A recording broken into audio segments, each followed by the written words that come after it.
Hey guys, this is Jordan Lisowski, your host. Actually, today I'm going to be more or less of the guest.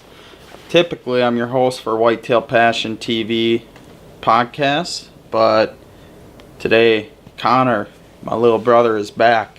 What's up, guys? I'm back. Here with Jordan.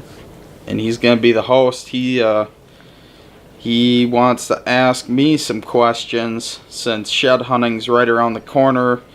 Right now, we're currently in the mix to get rain for the next 3 days and 50-plus degree weather here in Wisconsin.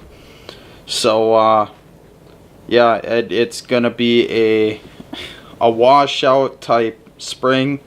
There's going to be high water everywhere. The river's going to get high. Fishing's going to suck. There's probably going to be floods all over hell, but it might be good for turkey season and shed hunting because all the snow is going to be gone. So Connor wants to ask me some questions, I guess, about shed hunting, and I might go back and ask him a couple too. So to start it off, what kind of weather do you recommend doing it, or how do you recommend doing it without the squirrels eating away all the bone off of it? Like, you mean time of year? Yeah. It all for me, or how do you think what weather it should be, how much snow should be on the ground, and that what would be a good time? Earlier in the year, I usually don't because we get a lot of deer to herd up on our farm in the wintertime because we're one of the few farmers around the area, I guess, to plant alfalfa for our cattle. So basically the deer kind of herd up in the wintertime and they try and pick away at that alfalfa as long as possible, the greens. So when all the deer are bedded, I don't like to push the woods too early, otherwise any bucks that have horns still on them, they jump up over the hill into the neighbors, and it's not that they're going to stay there for long, but you kick them over there at the right time and they lose them on their side of the fence, and you might not get your opportunity to see what bucks you have because you won't get the sheds. As far as weather-wise, I'd rather have no snow on the ground because you're looking for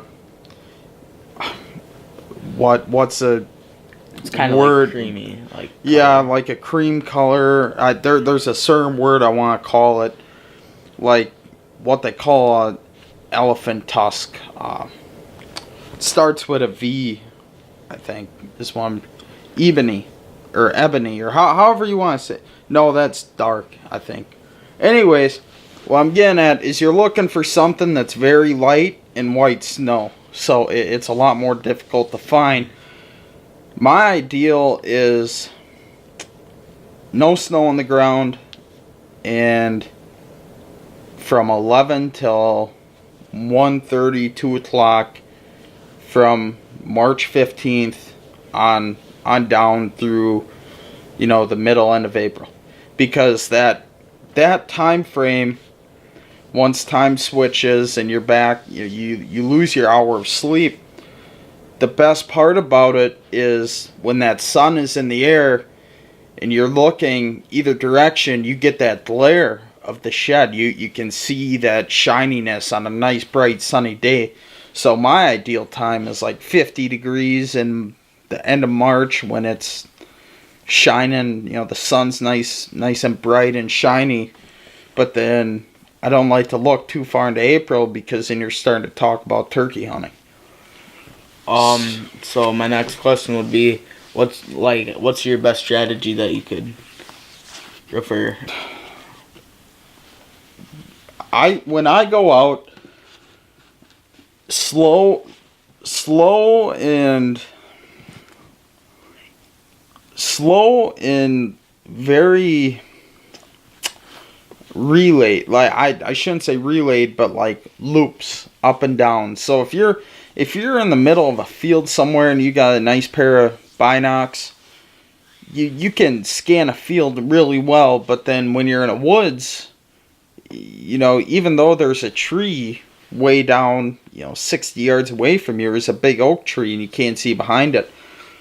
just because you can't see behind it doesn't mean there's nothing there. So when I'm there's two different styles I really like to try and shed hunt. The first is when I'm in a field, I just kind of like to scan and gaze, and I like to try and look for that glare. And when I'm in the woods, for some reason, I always want to start at the top and work my way down. For one, it's easier to walk downhill, so once you get up that hill, you're not worried about walking up the hill. You can come down at a very slight angle and go back and forth, work your way up to the next part of the hill, work your way back and forth on your way down, because if you're just walking up to the top and looking down with binocs, or just going up and down 80, 90 yards in between, even though you're covering 45 yards each way each time, you're still losing visibility, because you're stopping every 10 to 30 feet depending on who you are and how you look. And if you're coming down at angles after you get up, if you're coming down at, I don't know, a 5 or 6 degree angle to the side, diagonal, you're spending more time looking, but you're more efficient that way. You're not coming down, just going straight up and down a hill, or just going up to the top, looking down, and there's nothing there. You cover more ground at a better rate and you're getting less tired while doing it than if you just walked around and gazed with binoculars through the woods. Now, if you're in a field, that's a whole different story. You try and cover over the knolls, look with your binocs, maybe just walk straight down the line, and hope you don't miss any small ones. So, that's probably my best two strategies or tips to give, is when you're in a field, you don't have to take as much time as you would in the woods. And when you're in the woods, don't just walk up there and try and gaze for them. You can use binoculars and gaze around a little bit, but walk down at angles and try and pick different points at where you want to get at, rather than just go straight up and then look around and then come to the bottom and look around. But All right. what about you? How many sheds have you found so far? I'll guarantee you my count's over probably 400, close to at least. I don't know. I haven't found a lot. A few. I know, like, there's a few when we would drive back to the dam in the old pickup, but ever since then. Oh yeah, you're one of them guys. Yeah. You gotta drive around in a truck with your dad, with Pa or somebody, and then find them. Yeah. But you're not much for walking, are you? I don't mind walking, but I think like the best thing is just to like make sure you check like a lot of spots where they bed down and stuff, or where there's a lot of action there, and then you kind of gotta just like make sure you look twice in the places where there's not a lot of action, because you might miss something. You gotta be more careful there. I always tend to have like better luck off a trail than on a beaten trail. Like right now, with all the snow we've got, your best odds are probably on a trail, because no matter if it's a big buck or a doe, the deer really don't. A big buck is smart. He's gonna take the easiest path. He's not gonna walk around sideways through a 4-foot drift just to lose his horns. He doesn't care who's gonna find him. He's just gonna take the easiest path. But when the snow, like on a good year, when there's only 5 or 6 inches of snow, and the deer can move around through it a hell of a lot easier, I tend to find more horns through a little brush patch, because the deer, the bucks seem to like to walk through that thicker stuff this time of year in order to try and get rid of the horns, because it starts to irritate them and aggravate them, and they just want to break them off. So they start walking through that stuff and try and snag them up and jerk them off. But I know one time I was walking through the woods, and I swore I seen a horn laying down on the ground maybe 30, 40 yards below me.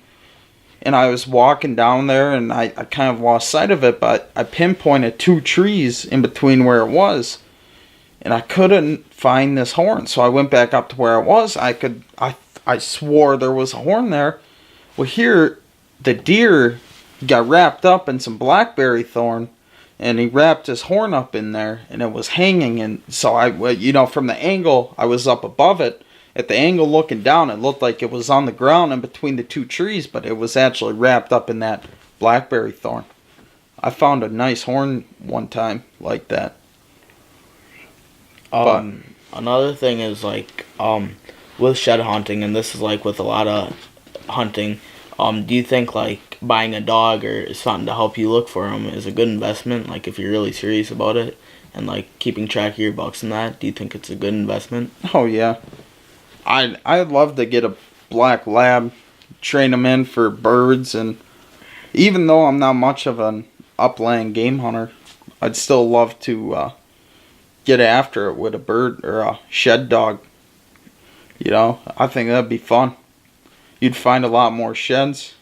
I mean, the one thing is you might make a neighbor or two mad because sometimes that dog, he wants a shed and he takes off and you have no clue where he went for a good 10 minutes and he comes back with a nice big old horn and the neighbor has him on trail camera. But I think it would be a good investment if you're real serious about it. And for some reason, I don't understand why. I really love shed hunting. I know you haven't been one to really go out too often with me. We went out a few times together the past couple of years, but I know you haven't gotten real serious into it. Dad loves to shed hunt. He loves to find them sheds. He killed his first deer in 19 years, 18 years. What was it, last year? Mm-hmm. Not this past season, but the season before he killed a 130-inch 10-pointer. First year in 19 years, I believe. Yeah. It's been a long time. Maybe a little less. But he doesn't hunt as much as he shed hunts. He loves to find the sheds. Mm-hmm. And some people are like that. And whenever he comes back here to feed the cows, he always looks where, and he just glances over to make sure he doesn't miss anything. I know he really likes that, and he's big into that. I know there's guys that could care less. You could walk into a guy's garage, and the guy would be like, "Oh yeah, I almost ran this over in my truck. I was gonna throw in the burn pile. You want it? Go and take it." I'm more than happy to have it. I love having them on display. There's different things you can do with them. There's so much characteristic in a horn that just gets you excited for some reason. And it sucks that they lose their horns this time of year because it's you find these real nice sheds sometimes. It's I gotta wait, 5-6 months? Maybe more, 7 months just to get an opportunity to kill this deer. And that's where that's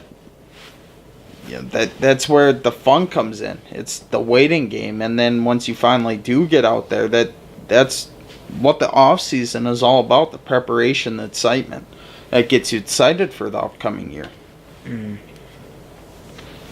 I know you really don't want to do this podcast tonight. I'm fine with it. You're fine with it? You're not very talkative. 15 minutes, it's over. It'll be fine. 15 minutes? And we've probably been at it for a little while. We've probably been at it for 15. I don't care. We can keep going. What else is on your mind since we're talking shed hunting and deer? Any comments? Any concerns? You actually gonna shed hunt this year? Yeah, I'll help you look. You'll help me look? Yeah, I just don't really like walking around in snow, having to put my knee-high boots on every day and just walk all over. But when you ain't a true hunter. Yeah, I don't see you doing that a lot either. Yeah, because there's 3 foot of snow right now. But I'll tell you what, this weekend comes, I guarantee you there's only going to be about 6 inches in most places. 3 days of 50-degree weather and rain is really going to cut it down. Too bad it won't freeze back over a little bit on the top, so it's easier to walk around because it's going to be just a mud pit, slippery mud pit.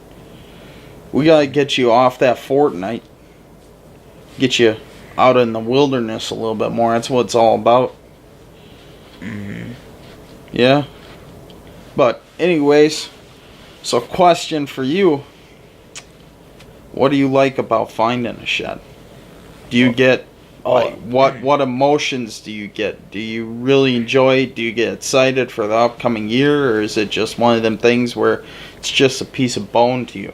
I like I said, I haven't found a lot, but I kind of like understand, and now that I'm getting more into hunting, I kind of look forward to it, because like I get how like once you find it, like, or like the anticipation, like you want to do everything and you want to find this buck, or you want to keep this buck alive for the next year, depending on how big and stuff. And like maybe like you're not having the best luck, and then you find a shed and it just gets you more excited for the next season. I understand that part of it.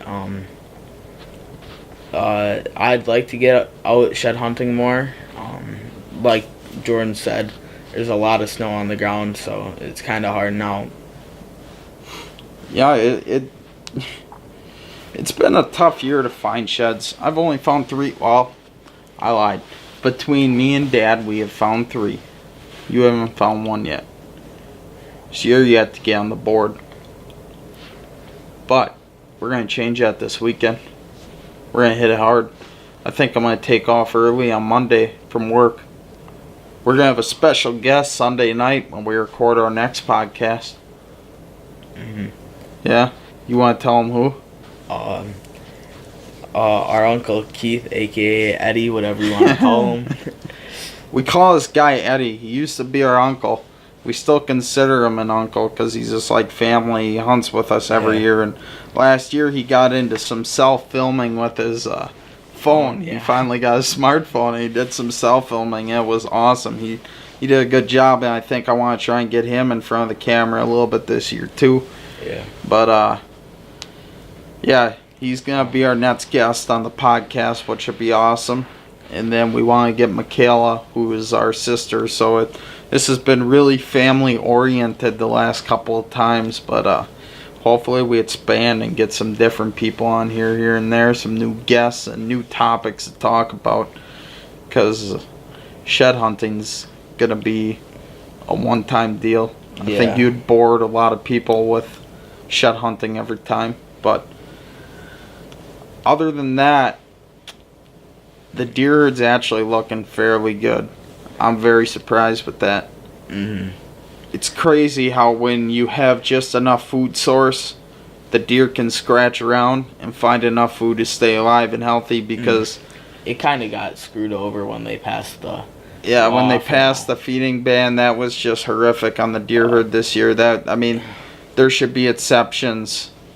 Yeah, I think, especially now, because there's so much snow. I don't agree with the CWD whatsoever. I really don't. And I know on the first episode, when we touched into it a little bit, I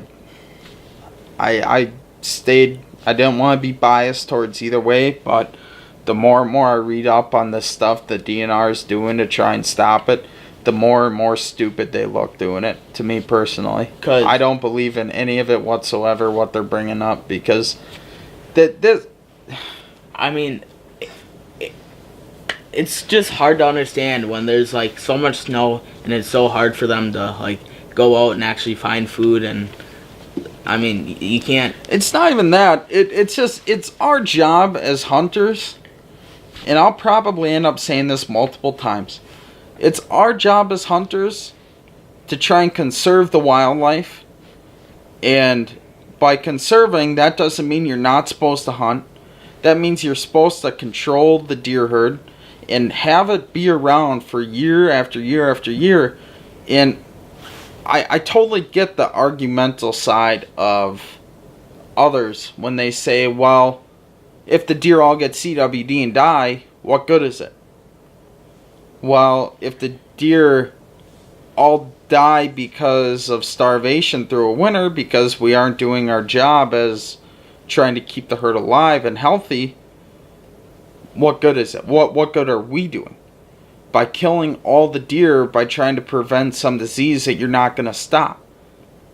Because you're CWD, this is my look on it. CWD has been around for multiple years. And they've tested it since the 80s. That's when they first started to test it. How in the hell is it possible that you can just... But we got the technology to test for it in the 80s, and we started testing it. But now, all of a sudden, these people start hearing that, oh, it causes this and this and this, and it makes a deer go nuts because it destroys their nervous system and their brain, and if a human gets it, it would do the same thing. If a deer doesn't just randomly get a disease and then live this long with it without spreading. I'm trying to say it in a way to not be... I guess I just have to say it how I kind of want to say it. If a deer can lick a branch and spread that disease, right? Correct? That's how it can happen. A deer can lick a branch, lick a stick, drink the same water, eat a corn pile, as the DNR says. If a deer can eat a corn pile and spread the disease, that means every single deer in the herd where one deer was found with CWD has that disease. Why are they not all dead? If it was found in the 80s, why in the hell are all the deer not dead? Tell me that. If you cannot explain that, then you cannot tell me that this disease is going to kill every single deer. Because maybe half the herd has an immunity to it, which I think is more than half the herd. We are just starting to we're starting to test more, so we're starting to find more. Back in the early 2000s, nobody was testing for this stuff in our area. Nobody.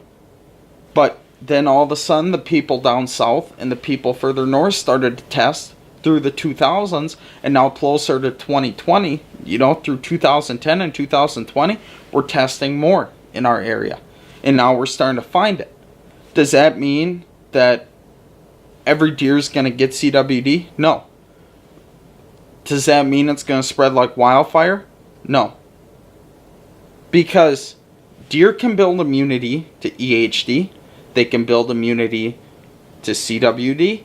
They can build immunity to any other disease that's out there.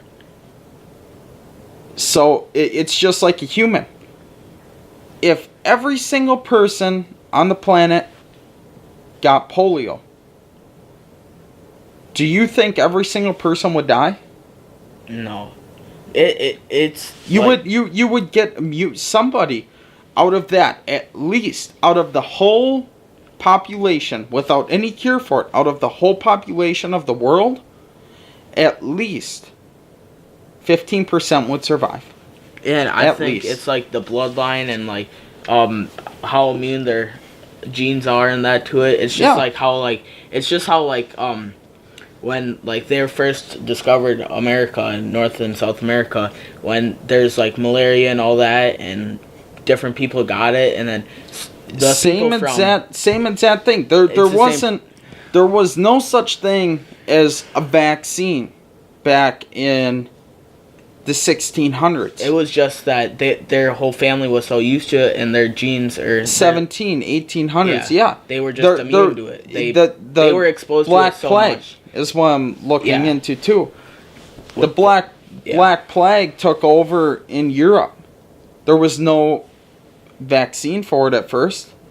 But yeah, for some reason, some of these people had to have survived that were around it. Because they became immune to it. They survived in order to find a cure. Mm-hmm. And it's the same way with them. That the deer are the same way. If you think every single deer, and I'm sure there has been deer killed and consumed by a hunter that has had this disease. Yet, there are no human cases reported of this disease. It cannot be transferred to a human. Yet, the DNR is trying to scare us away. CWD is a bunch of bullshit. It really is. Yes, it's true. It kills. There is CWD, and it will kill deer. Is every single deer gonna die? No. And when people bring up their CWD and elk, and the reason that the elk herd is diminishing is from CWD, that's another load of bullshit. Because what if they did out west that wasn't there for year after year after year since the grizzlies were all nearly extinct? They put them on the endangered list. Same with wolves. And they started reestablishing wolves and grizzlies. And there's lions out there. So what do you think's going to happen? Predators are going to do their natural thing, their natural ability, after being reestablished, and kill an elk. They're going to kill elk in order to survive. That's just that they're going to eat meat. That's how the food chain is. That's how the food chain works. And like if something like that happens and like all of it gets killed off, like it'd mess with the food chain, you'd think, if they try and like protect it. But it's not going to happen. It's not. There's no way that we're going to lose all of our herd from a disease, because some way they're going to build up an immunity to it. They're going to become immune to that virus or disease or whatever it is. And it just depends on like the region that they're in, because like it could be really high in one region, but like there could be like the most of them could be immune to that. This is where we're going to run into problems.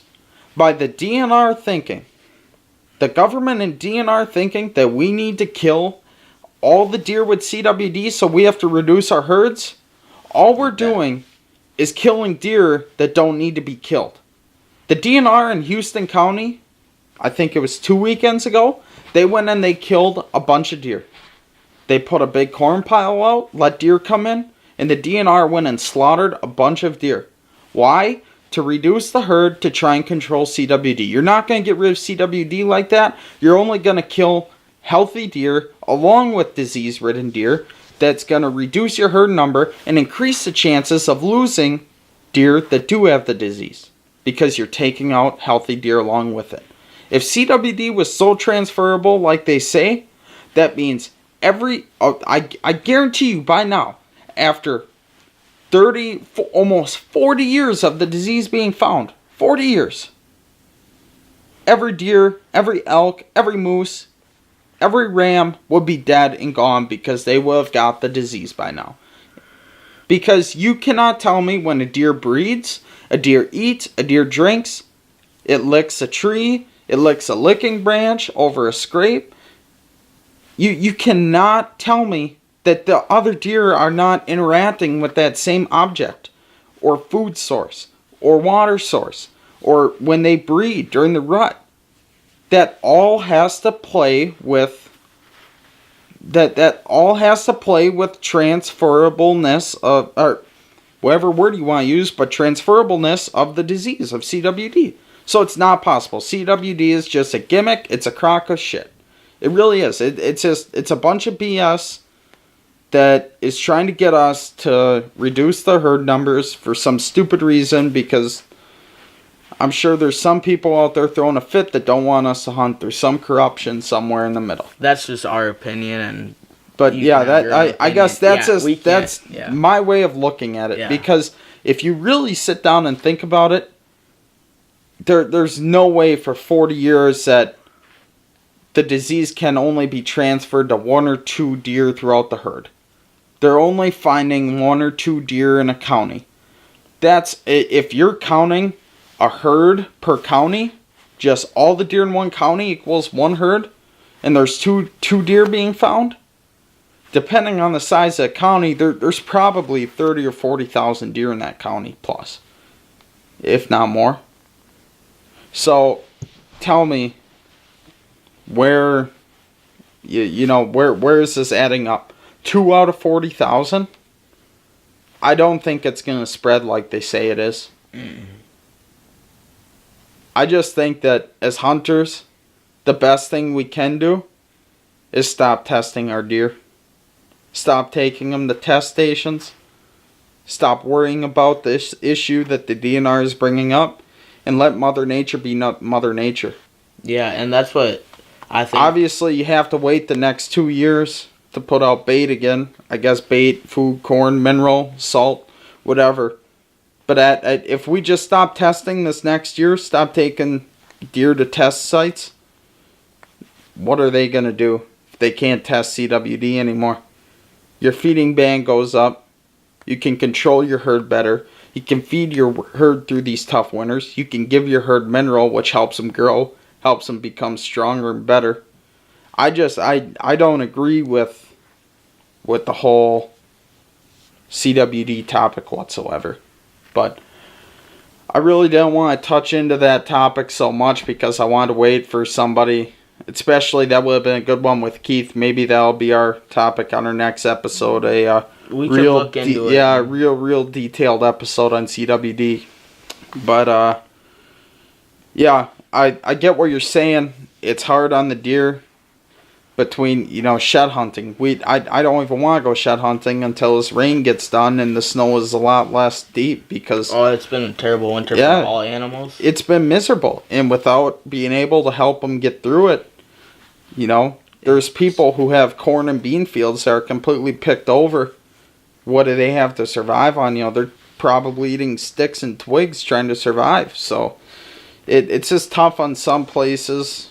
We're lucky enough to have food plots in and have leftover hay and alfalfa in the field, so the deer can survive a little bit. It's not even deer, it's turkeys, everything, squirrels. I mean, we see turkeys scratching in the crap pile. Yeah, how does a turkey survive through this? When we used to be able to put out that little bit of corn, we had turkeys, we had deer. You're helping. That's our job as hunters, to help. Yeah, to help keep the herds here for the future generations to hunt and fish and do everything else. That's what I hate about people saying that hunters are bad and that's just. I mean, I don't think anyone's more devoted to keeping keeping nature as it is, because we appreciate it way more because we're out there all the time looking at it. That's right. It's just like public land. Whitetails Unlimited, Ducks Unlimited, Rocky Mountain Elk Foundation, National Wild Turkey Federation or Association, whatever it's called, NWTF I think it is, Foundation, Federation, something. But look at all them programs. Turkeys, they're helping relocate turkeys, helping grow herds, helping establish herds or flocks on public land. Whitetails, trying to help grow public land in order to have more places for people to hunt. Elk, trying to look at all that the Rocky Mountain Elk Foundation does for growing public land access and just having places to hunt elk and managing the herd. And Ducks Unlimited, creating wetlands, helping have a good area to hunt ducks. And that's just where, as hunters, we go to these banquets and get a free meal and maybe get lucky and win a gun, but we're donating to a cause to give back to the land. Yep. And where is anybody, like PETA? I don't mean to rain on their parade, but where in the hell is PETA giving I guess not even thousands, millions after millions of dollars from everybody across the country through hunters? We're all donating to go back into the land. Where in the hell is PETA giving that money? They ain't giving that money back to the land. All the money that they get is going to their pockets or putting on a stupid promotion. Stop hunting. Hunters do nothing but kill. That's all false. We're all about trying to make the land better, make wildlife greater, and conserve and be conservationists or environmentalists, however, whichever term you want to use, because they go back and forth, and you can make people mad by using the wrong one. But as hunters, we're trying to conserve the land and keep it around for year after year, and our resources. We're trying to manage our resources and make sure that they're around for everybody else's lifetime. And that's what our job is as hunters, is to inform others of that. Yeah, it's a very touchy subject, and it's whatever, but yeah, I really don't see how they're oh, it's so bad. I mean, killing all types of animals are wrong, but And like, or people that At the end of the day, we're not killing all types of animals. no. We're just trying to manage wildlife, feed families, and conserve the land. But Yeah, and like, where do you think you get your hamburgers from? It's from cows that go to yeah, it's slaughterhouses. that's right. There's a lot worse things than hunters. Yeah. You know, even though we're farmers, there's herds of cattle that just get penned up and killed in mass production. And then What's Yeah. your concluding thought, Connor? Anything? Not really. Just I don't really like getting into that political stuff about Yeah, I all know. that stuff. It's touchy, and you make half the people mad and the other half on your side, and it's just That's a hard thing like about any CWD. Yeah. You know, it's like you get Whatever half the thing. people that agree and half the people that don't agree, but that's just my opinion and my thoughts on it, I guess. Sorry to be harsh about it, but That's just our opinion. You can have whatever thought you want. We're just trying to spread what we think, and yeah, we're just Talk trying about to open eyes to people who see the complete opposite, I guess. I mean, I hate the way that it's being handled, personally. But yeah. all right, guys. Well, thank you for tuning in. Make sure you tune in next week for our next podcast. This is episode number 3 already. Crazy it's been this long. The podcast went longer than 15 minutes, Connor. You're a big old liar. But, yeah, it was fun. I think we did an okay job. Make sure you let us know how we're doing, if you like it or not. We'll have a special guest on this next week. We're not going to tell you who he is, even though Connor already spilled the beans. But, alright guys, thanks, and we'll see you next week.